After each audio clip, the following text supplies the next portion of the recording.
आज का सवाल ये है कि एक शख्स अपने अकाउंट से जिस बंदे को वो ज़कात अदा कर रहा है उसके अकाउंट में रकम ट्रांसफ़र करता है ज़कात की।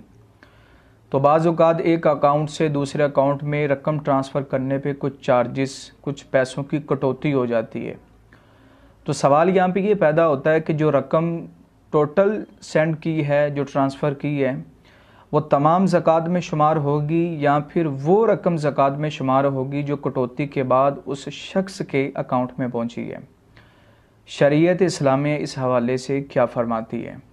तो याद रखिए, दीन इस्लाम इस हवाले से रहनुमाई फरमाता है कि जितनी रकम कटौती के बाद उस शरीफ फ़कीर के अकाउंट में पहुंची है, तो ऐसी सूरत में जो रकम उसके अकाउंट में गई है वही सिर्फ ज़कात शुमार होगी।